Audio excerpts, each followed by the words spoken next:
Assalamualaikum warahmatullahi wabarakatuh. Sedulur-sedulur semua, saudara-saudara, selamat bertemu lagi dengan saya Pak Karso, menyapa panjenengan semua dari Lincah ini. Saya sering teringat masa lalu. Dulu, orang kalau bertemu itu gampang sekali menyapa, gitu. Kalau ada tetangga lewat, langsung disenyumi, diajak ngobrol, ditanya, mau kemana Pak? Ada yang bisa saya bantu? Nah, sekarang kok berbeda ya.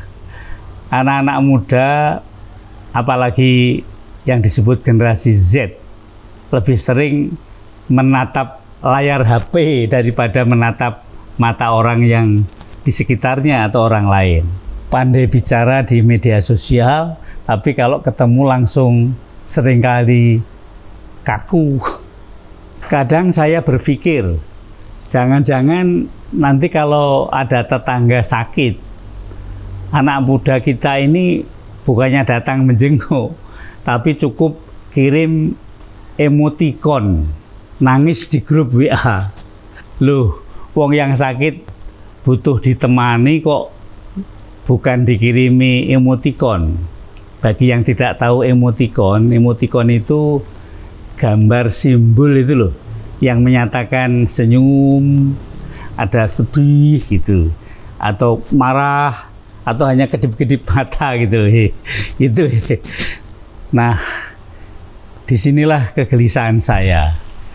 Kalau keterampilan sosial, rasa peduli, dan semangat gotong royong semakin luntur, lalu bagaimana nasib bangsa ini ke depan? Padahal jati diri bangsa Indonesia itu ya gotong royong, saling membantu dan saling peduli. Kalau itu hilang, ya sama saja seperti pohon besar lalu kehilangan akar, lalu bisa tumbang kapan saja. Coba kita belajar dari negara lain, misalnya Korea Selatan. Mereka itu punya semangat kebersamaan yang bernama Seemaul Undong. Itu mereka belajar dari Indonesia sebelum menerapkan. Itu semacam gotong royong ala mereka lah itu. Gerakan pembangunan desa yang menekankan kerjasama, disiplin yang kuat dan percaya diri.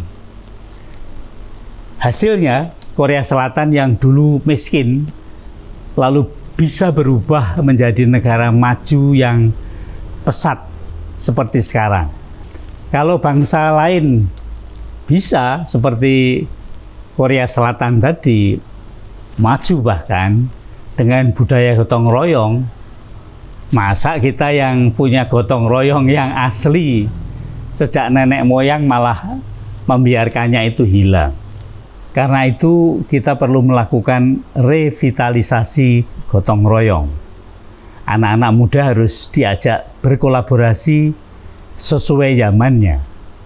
Gotong royong bukan hanya kerja bakti loh ya, misalnya membersihkan jalan. Tapi bisa berupa membuat misalnya konten edukasi, konten pendidikan. Misalnya juga konten-konten mendukung UMKM lewat platform digital atau menemani yang sedang kesepian, bukan hanya lewat chat tetapi hadir nyata untuk mendengarkan. Tapi semua itu harus dibekali dengan literasi sosial.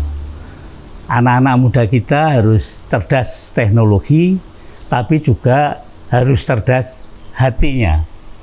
Pandai bikin aplikasi itu boleh, bahkan harus, tapi jangan sampai lupa cara senyum pada tetangganya. Dan saya kira peran orang tua, peran guru, serta peran tokoh-tokoh masyarakat sangat penting sebagai teladan. Kalau orang tua, guru, dan tokoh masyarakat bisa menunjukkan sikap pedulinya dalam kehidupan sehari-hari, tentu anak-anak akan belajar bahwa gotong royong itu bukan teori, tapi cara hidup. Sedulur semua, zaman saat ini kita sebut zaman digital. Itu memang tidak bisa ditolak ya. Ini adalah satu keniscayaan. Anak-anak kita harus tetap maju bersama teknologi, tetapi jangan sampai kehilangan rohnya.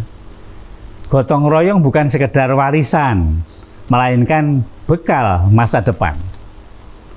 Maka mari kita hidupkan kembali semangat gotong royong itu mulai dari hal kecil di sekitar kita. Saudara-saudaraku, mari kita renungkan bersama. Bangsa ini hanya akan benar-benar bisa kuat kalau teknologinya maju seiring dengan kepedulian sosialnya. Gotong royong jangan kita biarkan nanti tinggal cerita, tetapi harus kita hidupkan kembali dalam kehidupan sehari-hari kita, mulai dari hal-hal yang kecil. Kalau generasi kita cerdas digital, sekaligus juga kaya empati, insya Allah Indonesia akan tumbuh menjadi bangsa yang besar, adil dan sejahtera bagi semua. Sekian dulu ya obrolan kita. Saya Pak Karso undur diri. Sampai bertemu lagi. Assalamualaikum warahmatullahi wabarakatuh.